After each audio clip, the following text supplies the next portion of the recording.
Olá, muito bom dia. Bem-vindos ao nosso programa Em Destaque, aqui pela tela da TV Sim SBT. Muito obrigado pela sua audiência conosco e a partir de agora já acompanhe uma nova conversa nesse nosso momento aqui de entrevistas do Em Destaque. E hoje nós vamos falar sobre um lançamento de um livro que traz um tema já muito importante. Pelo título, por si só, já nos traz também curiosidade, mas é informação. E também ele é resultado de uma carreira muito importante de uma médica capixaba que traz pra gente um compartilhamento do seu conhecimento ao longo dessa trajetória. Conosco participa então hoje do nosso programa em destaque, doutora Kítia Persiano, ela que é oncologista clínica e fala conosco então a partir de agora sobre o lançamento do livro Isso Causa Câncer, Aquilo Evita. Eu falei que o título já era de atenção mesmo, né? Doutora Kítia, muito bom dia, bem-vinda. Bom dia, obrigada pelo convite. É muito bom compartilhar, né, informações que ajudem ao público. Que bom, excelente. Bem, como eu falei, é um resultado, acho que de muitos anos, né, nessa área, de uma referência, inclusive, de uma doença que também causa muito temor, né, o câncer por si só. E queria falar sobre a inspiração, né? Então, o livro veio de uma necessidade do próprio consultório.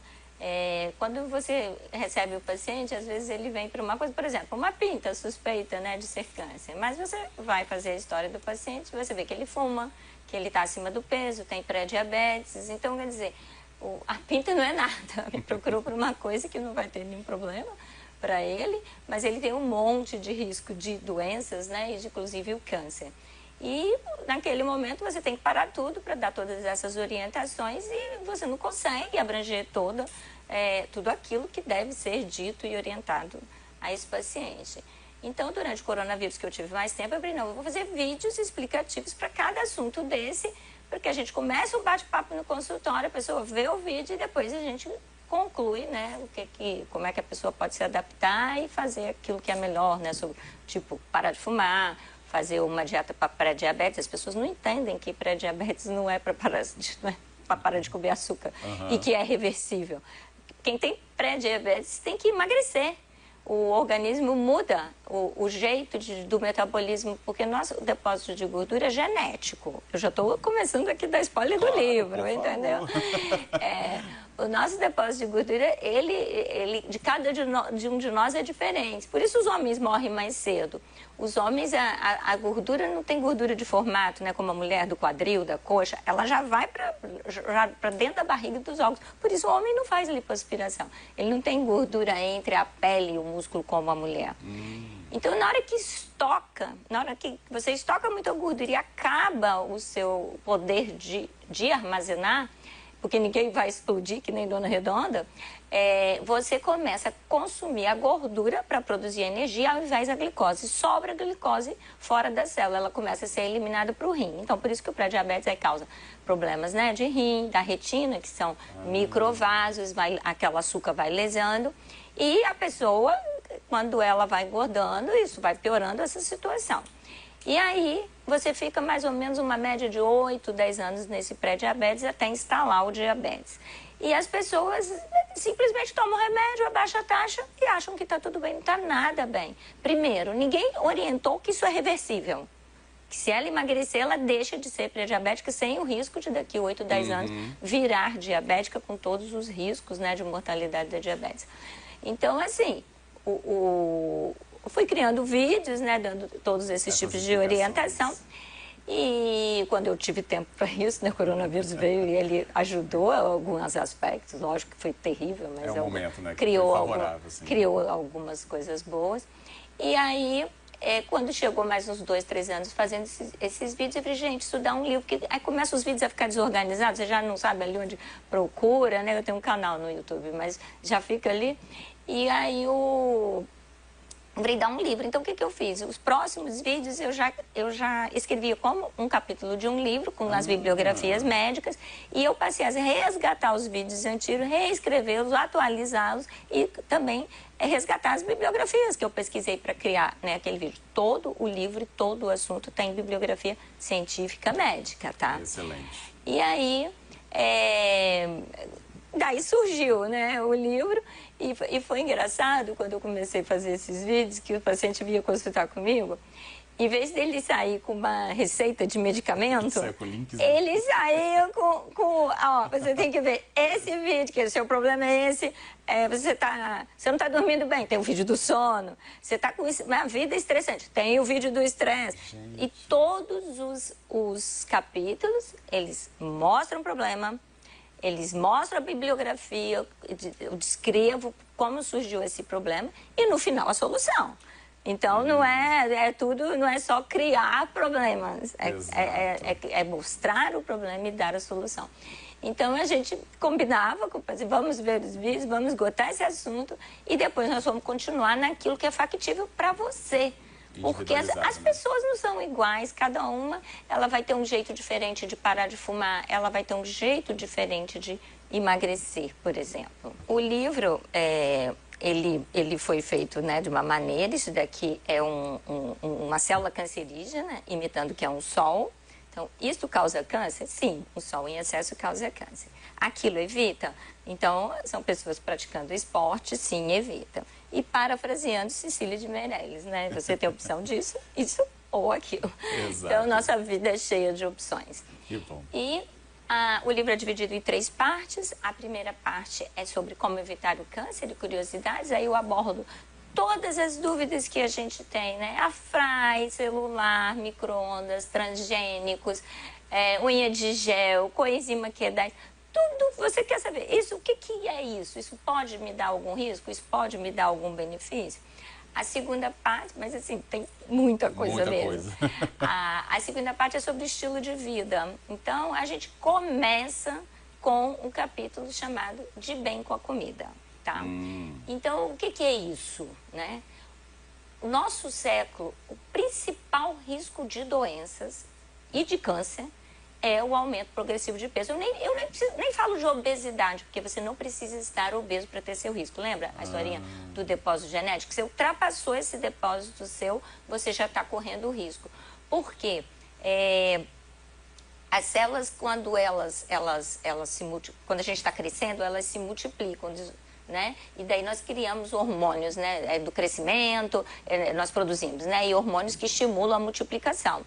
Quando você não está crescendo e tem esses estímulos, né, de multiplicação celular, o organismo produz esses hormônios, né? Ele entende que você está comendo mais que gastando, ele entende que você está crescendo, ele produz esses hormônios em excesso, insulina, hormônio de crescimento, que estimula a multiplicação celular. Uma célulazinha que desgarrou, pronto, você vira o câncer. Então, você estando acima do peso, você tem um risco de ter câncer. E, lógico, infarto, derrame, diabetes, né, apneia de sono, miocardiopatia, refluxo, diversas doenças relacionadas com a obesidade. Sim. Então, é interessante que normalmente, o que a pessoa quer? A pessoa quer uma coisa mais fácil.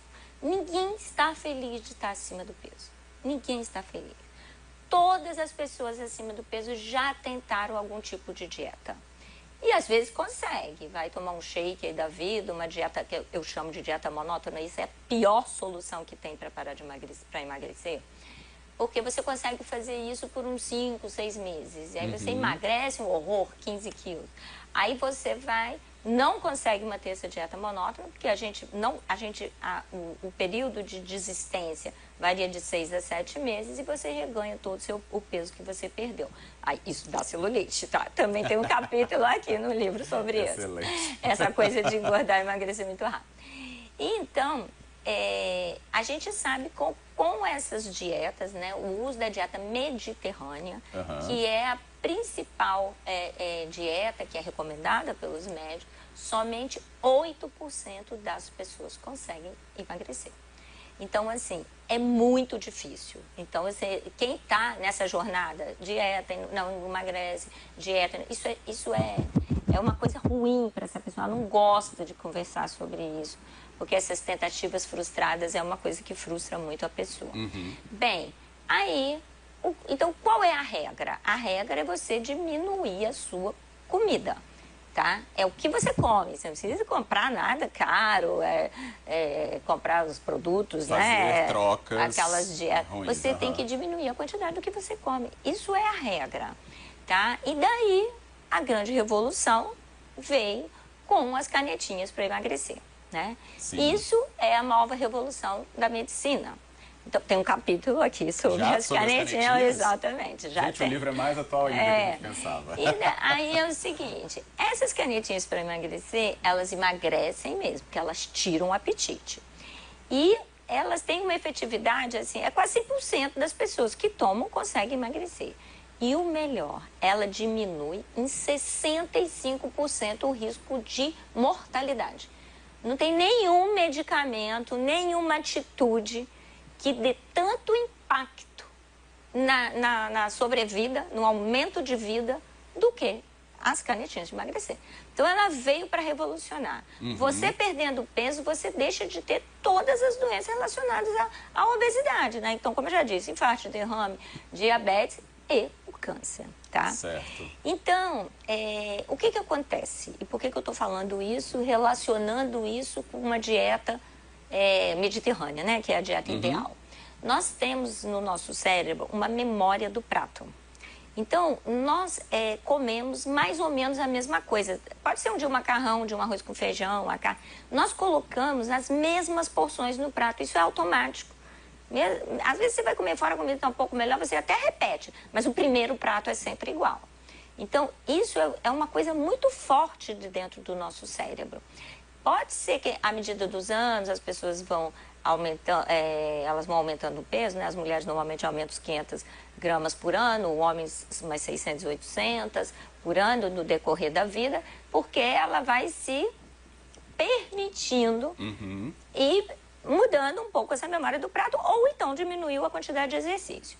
Essa memória do prato, ela não muda logo, por isso as dietas não funcionam. Para você fazer uma coisa efetiva e emagrecer e essa memória cerebral mudar, você precisa de no mínimo 10 meses. Então, quem consegue manter uma dieta mediterrânea, uma dieta lá do shake, uma dieta que for, por mais de 10 meses, realmente mudou a memória do prato, ela vai conseguir fazer um prato menor. Essas injeções é a mesma coisa. Tá. Então, tem gente que está um pouco acima e virou moda, né? É um clique, 2 cliques, 3. Então, um mês, aí ela vai lá, perde os 5 quilos que ela estava mais, fica toda feliz. Não adianta nada. Não adianta nada. Ela vai ganhar, ela não vai ganhar rápido, né? Sim, entendo. Porque ela ficou um tempo sem comer, ela vai ficar um pouco meio consciente que não pode comer tanto, vai até melhor, mas ela vai ganhar lá os 400 gramas por mês, 400 gramas por mês, daqui um ano, ela já está com o peso todo de volta. Então, quem usa a injeção tem que porque não é barato, ela tem que se programar financeiramente, né? Para usar essa injeção por no mínimo 10 meses, mesmo que ela já tenha atingido o peso ideal.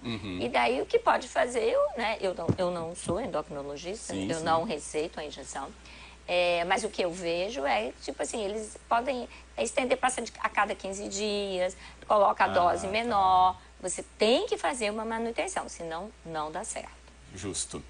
Gente, quanta informação, né? E tão atualizada a doutora Kítia trazendo então pra gente. Acho que abordagens que realmente estão impactando você acompanhando essa entrevista também e já te fazendo pensar sobre o seu próprio comportamento. Na volta do nosso intervalo, então, a gente continua ainda trazendo mais informações e agradecendo, obviamente, a presença da doutora aqui com a gente hoje. Então, na volta do intervalo, mais informações ainda no nosso Em Destaque sobre o lançamento do livro Isso Causa Câncer? Aquilo Evita. A gente volta já.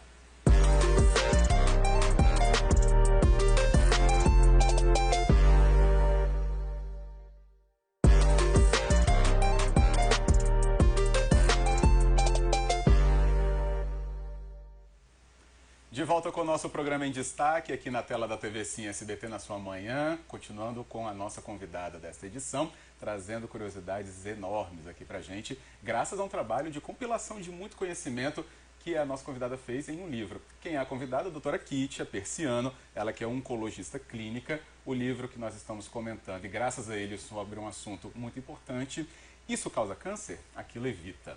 Um lançamento recente da doutora, inclusive, aqui no Espírito Santo. Já falamos que o evento foi importantíssimo até para reunir a classe médica, os admiradores de um trabalho tão importante também, que daqui a pouco a gente fala. Mas o importante é o impacto dessa publicação também para o conhecimento de todos nós. A doutora já usou o primeiro bloco aqui, nos esclarecendo tanta coisa inclusive até das mais recentes também, como as canetas emagrecedoras, né? Mas acho que a gente pode também já falar daquelas grandes curiosidades que são muitos mitos propriamente, ou quem sabe são verdade, vou deixar ela responder, né?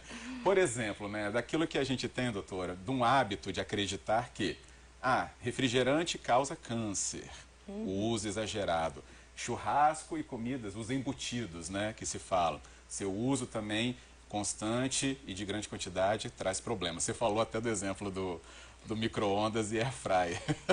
Então vamos lá. Nós temos os alimentos comprovadamente cancerígenos, não? Então, isso é sabido. Então, os ultraprocessados, comida pronta, esses alimentos que usam muito conservantes, eles são cancerígenos. Os alimentos embutidos, todos esses que foram, né, moídos, todos são cancerígenos. Os alimentos salgados, né, você vê bacalhau, charque, carne de sol, eles são cancerígenos. Você não sabia, mas em Portugal e nem na Noruega eles comem esse bacalhau salgado que eles mandam para cá. Ah, é? Lá é só bacalhau fresco. Ah, não é o Você salgado? chega lá, cadê? Eu pedi bacalhau. Mas tá aí o bacalhau, mas é branquinho. Cadê o bacalhau amarelinho? Aqui não tem esse bacalhau, não. Não. Gente. Sério? Lá, por exemplo, os países nórdicos, eles só comem comida orgânica. Eles todos têm uma pegada de vida muito saudável, né? Então, não tem isso. Então, continuando aqui, os que têm corantes, tá? Então, essa salsicha que você dá para criança, ela tem dois problemas. Ela tem três problemas. Ela é ultraprocessada, embutido e tem corante. E criança come. Mas, assim, qual é o perigo disso? Não é porque, eu esqueci, o churrasco. Sim. Aquele queimado, o outro fator cancerígeno é o queimado. O pão queimado, que você torre e queima, aquela parte queimada do churrasco é cancerígeno. Aquele tem alcatrão e outras substâncias tóxicas, que são danosas para as nossas mucosas, para o nosso organismo. Então, isso tem que ser evitado. Agora, você comer de vez em quando, vai ter problema? Não vai ter problema. O nosso organismo, ele tem mecanismos protetores. Por exemplo, quando você come isso junto com fruta, verdura, outros cereais, há uma reação química. Quer dizer, essas frutas protegem os radicais livres, né? Então, elas dão uma proteção.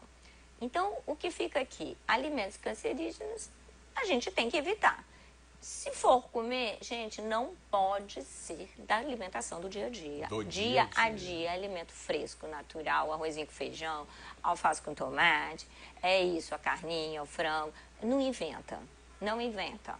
E muito cuidado com as crianças, né? O organismo está começando, é ali que você vai criar o hábito alimentar para o resto da vida. Então, se você alimenta mal uma criança com chips, é comida pronta, é refrigerante, é o que ela vai comer quando adulta. Então, observem muito suas crianças. Agora, vamos aos refrigerantes. E refrigerante causa câncer? Bebida açucarada, né? Eles causam, mas não é nada pelo conteúdo dele. Você fala da caramelose, isso não tem nada comprovado. O problema é o seguinte, o pH do refrigerante, ele se assemelha ao pH do nosso estômago. Então, nós temos a primeira fase da digestão, que é a da saliva, né? Absorve um pouco de glicose. A segunda, e a mais importante, é o estômago. Ali que a gente digere, que reduz, né, o grosso da comida que a gente está comendo. Pense você comendo um sanduíche, né, cheio de bacon, ovo e tudo, ou uma pizza. Você iria comer metade de um sanduíche ou 2 pedaços de pizza e estaria satisfeito. Agora, toma refrigerante, que aí você vai conseguir comer muito mais.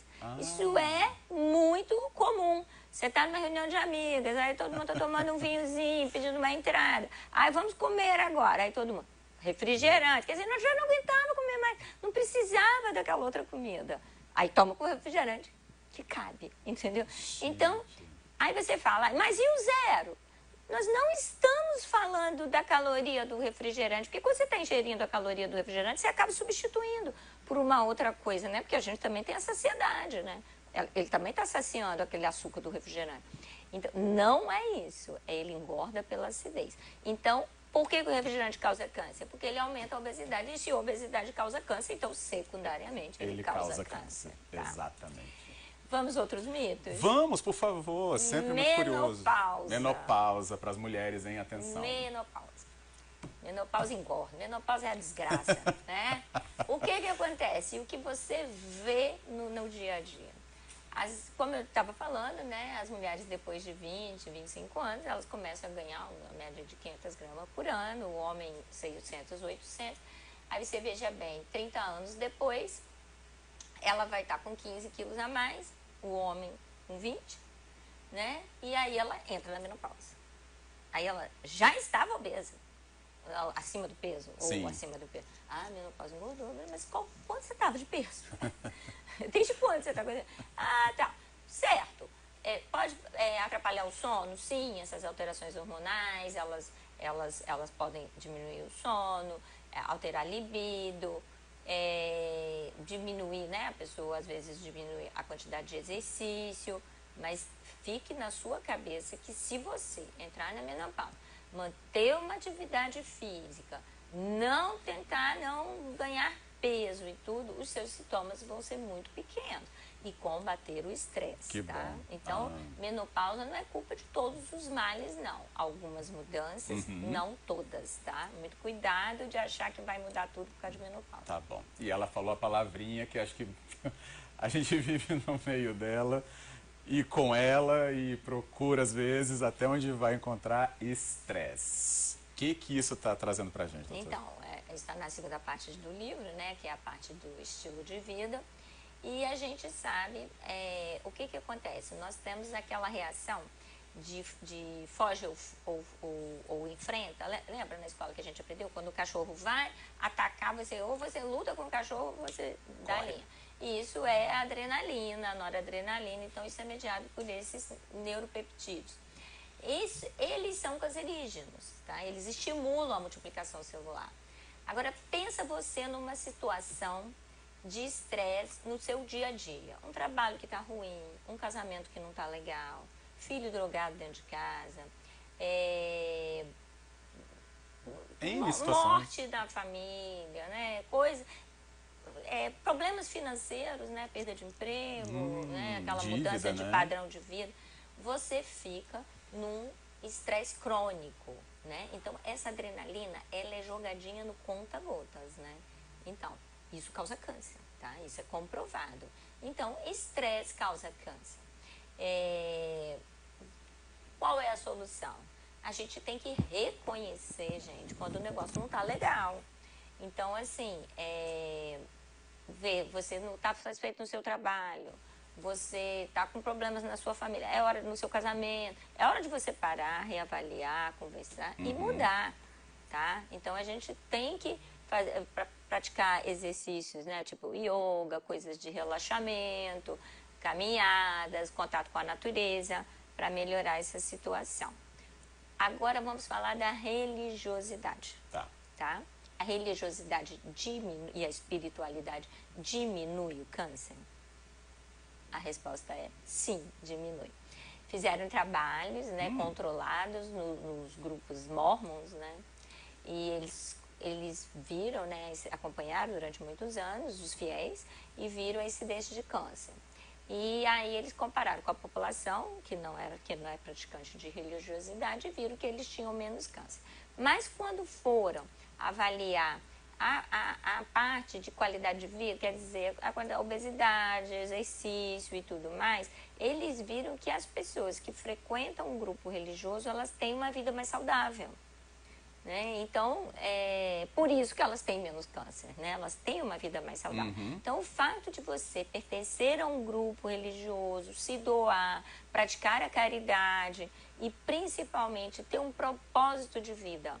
Quando você cria esses mecanismos de felicidade, você produz os hormônios que são contrários àquele do estresse. Você produz serotonina, ocitocina, que são os hormônios protetores. Deixa eu até pegar aqui, doutora, se me permite, para que... Bota aqui nessa câmera comigo, diretor, para ver a capa mais próxima aí da nossa audiência. Acho que é muito importante que a gente saiba que um conteúdo desse está à disposição, inclusive feita, né, por uma profissional do nosso Espírito Santo, que isso então fique atento, traga essa transformação de vida, Se você, por acaso, né, tenha já essa preocupação com a alimentação, sabe agora que então ela é o eixo central de tudo, pelo que eu entendi. Sim, não é o principal. Para a gente então ter essa transformação muito mais efetiva e direta, que o seu comportamento então, que pode estar ligado a condições, né, sob estresse, que você repense sobre isso. Se o exercício não entrou na sua vida de uma maneira muito mais efetiva, saiba que ele tem ganhos não só para o peso, não é isso? Sim. E queria até que você falasse, doutora, nessa parte final do nosso programa, aproveitando obviamente sua trajetória tão importante, de tanta relevância para o Espírito Santo, construída, né, com uma dedicação enorme, procurando os grandes centros de excelência, né, a convivência justamente com as pesquisas, para poder chegar num momento desse que reúne parte disso, né? Obviamente não tudo, mas uma parte muito significativa. Como é que foi olhar para essa trajetória e ver um pouco reunido aqui também? Então, logo eu sou a primeira oncologista clínica aqui do estado, né? Então, a gente, né, foi começando e tendo muito pacientes, e criando clínicas. A gente organizou o serviço de oncologia de Santa Rita, depois criamos o serviço de oncologia da Santa Casa. A gente ia muito para congressos e nós passamos a fazer eventos para os médicos. Tipo assim, não adianta, a gente não trata câncer sozinho. A gente precisa do cirurgião, do radioterapeuta, do psicólogo, do nutricionista. Então, nós passamos a fazer eventos para o estado inteiro. A gente fazia 4 grandes eventos por ano, nós fizemos por mais de 15 anos. Então, era o Clube da Mama, o Grupo do Pulmão, Urologia e Digestivo. A gente ia com 50 médicos, com os cônjuges para as montanhas, passavam um fim de semana, e a gente dividia tudo isso que a gente aprendia nos congressos fora, para o grupo, né? Então, todo mundo já sabia muito rápido o que estava acontecendo e mudava os paradigmas. Nós conseguimos, com isso, melhorar muito a assistência oncológica aqui dentro do estado, a ponto de, quando, por exemplo, havia uma indicação num tumor de fazer quimioterapia antes de operar. E aqui os cirurgiões mandavam para a gente. Faz a quimioterapia, depois vai para a cirurgia. Quando a gente ia nos congressos nacionais, a gente falava, não, mas eu quase não tenho paciente fazendo quimioterapia, né, de estômago antes de operar. Nossa, lá no estado é o que mais faz, todos os médicos mandam. Então, assim, foram coisas que criaram uma mudança muito grande.